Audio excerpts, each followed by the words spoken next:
sermon series entitled Still Called. Before we're introduced to the message for today, let me begin with prayer. Heavenly Father, we thank you for the life you have given us and the calling you have placed on our hearts.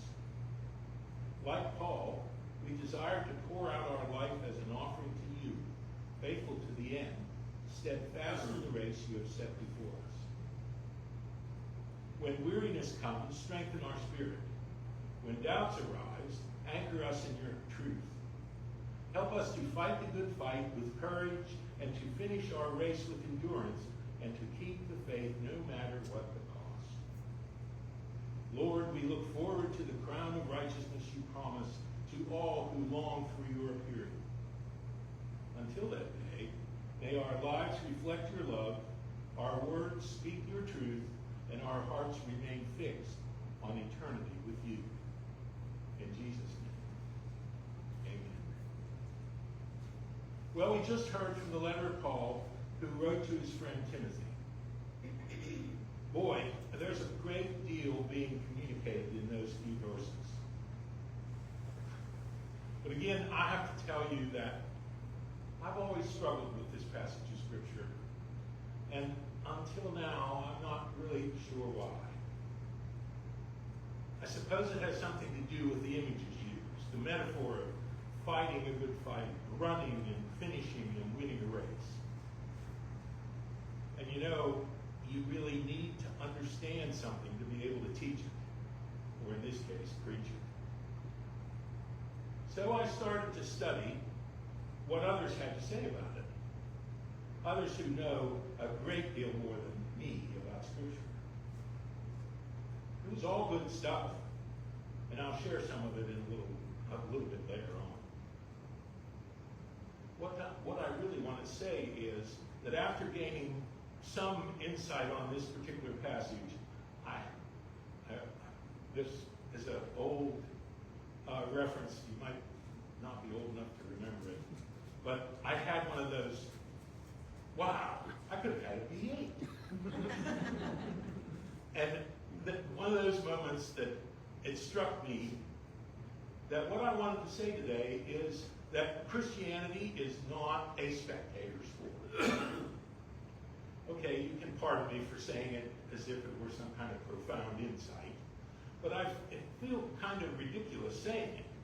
But Christianity is not a spectator sport because all around us we have examples of saints and sinners that have lived their Christianity in all they do. And there's no getting around it. When you examine the story of anyone in Scripture, and today that someone is the Apostle Paul, you have to observe that no matter what metaphor they employ, the reality is they all present a picture of someone devoted to their cause, someone working in the community to share an important message with others, namely about the love and saving power of Christ. Turns out I spent too much time and attention on the metaphor and almost missed the message. So let's go to the passage and examine it more closely. For I am already being poured out like a drink offering, and the time for my departure is near.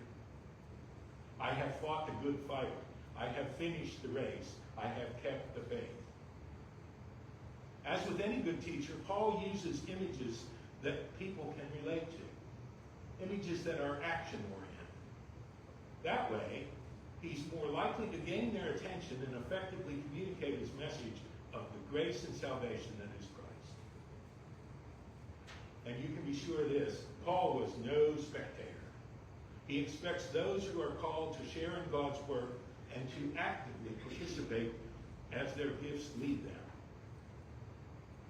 In our reading for today, we find Paul at the end of his journey, but still called to share some of the most heartfelt and powerful words about what it means to finish strong in faith.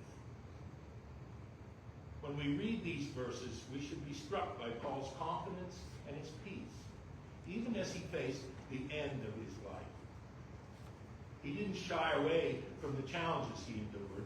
Instead, he embraced them as part of his calling. His words should remind us that finishing well isn't about perfection. It's about faithfulness, it's about perseverance, and keeping our eyes on the ultimate prize. We're hearing this morning in 2 Timothy the statement, and maybe it's a last testament of the Apostle Paul, issued from prison in Rome to his friend Timothy. Paul was first imprisoned in Rome from about AD 60 to 62. A second incarceration during the reign of Emperor Nero is the imprisonment that ended with his martyrdom.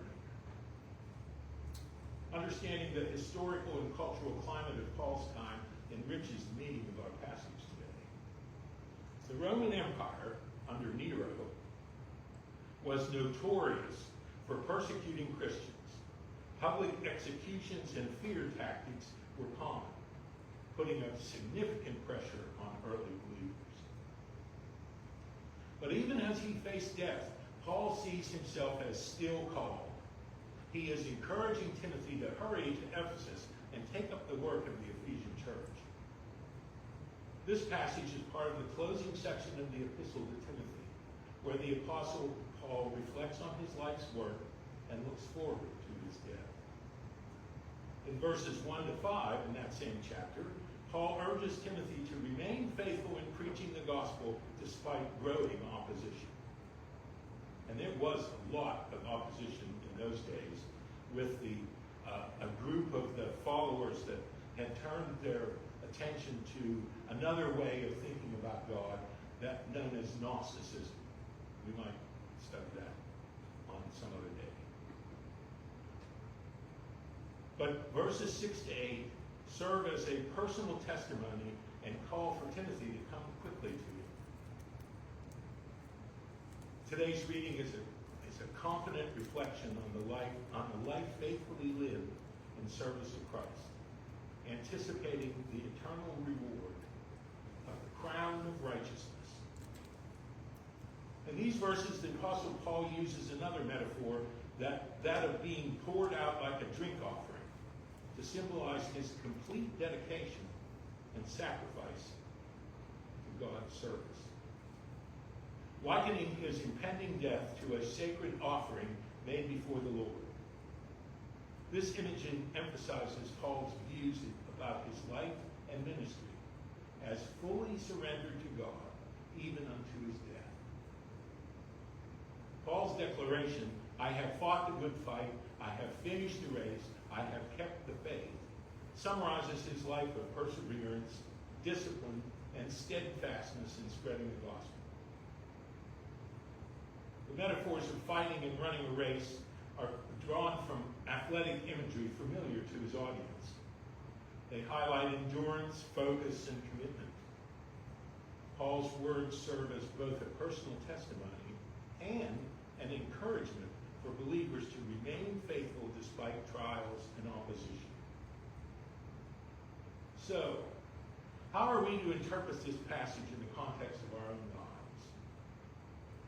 Practically, this example challenges us to avoid passivity and the urge to compromise our Christian principles and stick to our commitments, remembering that struggles along the way are part of the journey. When I think about this, I realize it's not the speed, but the steady pursuit of God's purpose that keeps us running well. So I'm going to ask you to take a moment and think and ask yourself, am I running with purpose, or have I forgotten why I started? Have I become a spectator? How am I still called? Paul looks forward to the crown of righteousness. This crown represents the eternal reward for faithful service and obedience to God. It's not earned by human effort, but granted by God's grace. Importantly, Paul notes that this reward is not only for him, but for all who love Christ, appearing and extending the promise of eternal life to all believers who persevere in faith. Here are some of those spiritual lessons we can take from Paul's farewell. What would you imagine the first one to be? The first one is faithfulness.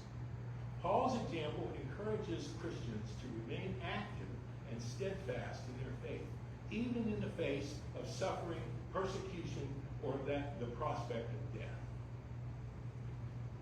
So what does that entail? A life of service.